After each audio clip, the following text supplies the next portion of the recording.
This is briefly how starter works. Okay, there's an ignition switch, and there is power going through the ignition.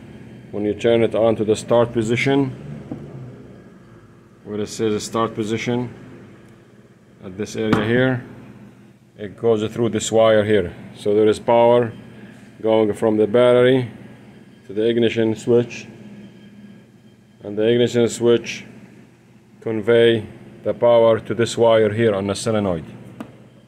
And there always has to be direct power on the solenoid right here to the battery positive, and there is a negative, always constant negative, to the starter right here on the starter body. So this is very much usually on engine block or on the transmission, depends on the car, or the wire has to be directly on the starter like here itself.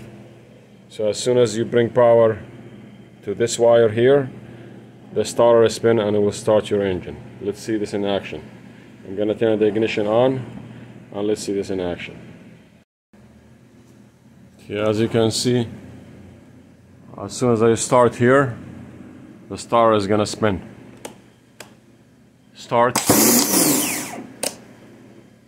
Again, this is on accessory.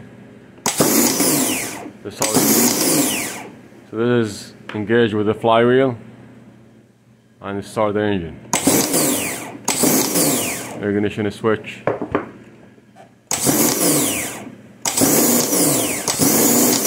It's as simple as that. It's no complication in the starter. Most of car work like this, no matter how much they complicate it, but this is how it works.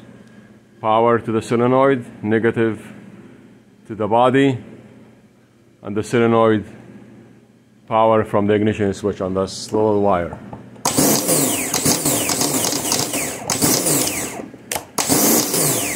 That's it. Thank you for watching.